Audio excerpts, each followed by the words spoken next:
Y mientras tanto, el goteo de anuncios de cese de la financiación a la Agencia de la ONU para los Refugiados Palestinos, la UNRWA por sus siglas, continúa. Ya son 16 países donantes los que decidieron cortar de momento sus aportaciones en medio de la investigación contra al menos 12 de los empleados por su presunta implicación en la masacre terrorista de Hamás del pasado 7 de octubre en territorio israelí. Mientras la Agencia de Naciones Unidas se pide a los donantes que no corten sus ayudas en un momento tan crítico para los gazatíes, la Unión Europea anunció que va a seguir prestando ayuda esencial a los palestinos en Gaza hasta que finalice la investigación. La Agencia de Naciones Unidas para los Refugiados Palestinos ha perdido la mitad de su presupuesto tras este escándalo que salpica a parte de sus trabajadores. El dilema europeo de apoyar a los palestinos sin financiar a Hamás, grupo que tiene incluido, recordemos, en su lista negra de organizaciones terroristas en el mundo.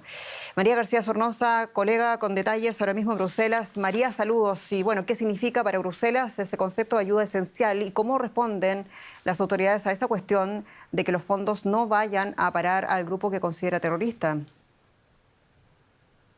Sí, Jenny, tras el escándalo, la Unión Europea ha anunciado que no va a congelar los fondos a la agencia de la ONU, pero sí ha pedido una investigación, una auditoría independiente con expertos europeos para esclarecer los hechos. La Comisión Europea tiene mecanismos muy exhaustivos para evaluar dónde van sus ayudas humanitarias en cooperación o al desarrollo. De hecho, al inicio de la guerra en Gaza inició una investigación tras la que concluyó que ni un solo céntimo europeo había ido a parar a manos del grupo terrorista Hamás. El bloque comunitario es el mayor donante del mundo para la población palestina. Este año tiene comprometidos 125 millones de euros. La mayoría, de hecho, son canalizados a través de UNRWA. Por eso, Naciones Unidas y decenas de organizaciones no gubernamentales están pidiendo a la Unión Europea que no congele estos fondos para no agravar la situación humanitaria en la Franja de Gaza y de esos de más de 1 millón de desplazados internos.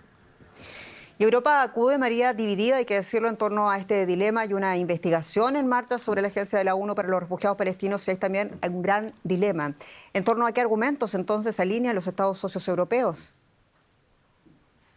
Sí, Jenny, los europeos afrontan este debate divididos pero sin sorpresas, porque hay un bloque comandado por España, por Irlanda o por Bélgica que no han anunciado el congelamiento de las ayudas y de hecho son estos países los que piden un alto al fuego inminente en la Franja de Gaza, pero enfrente hay otros como Alemania o Países Bajos que sí han suspendido los fondos y que son los que mantienen una postura más laxa con el Estado hebreo, pero también dentro de las filas de la propia Comisión Europea hay muchas fisuras, porque hemos visto la reacción del comisario húngaro que ha dicho que las acusaciones son muy graves y que esto no puede ser un business as usual, pero enfrente hay otros como Josep Borrell, el alto representante, que es más de la opinión de que esto no puede suponer un castigo colectivo sobre toda la población palestina. Todo esto llega, Jenny, además pocos días después del fallo de la Corte Internacional de Justicia que pidió medidas cautelares a Israel, especialmente para aliviar la situación humanitaria en la Franja de Gaza, así que todo ello pone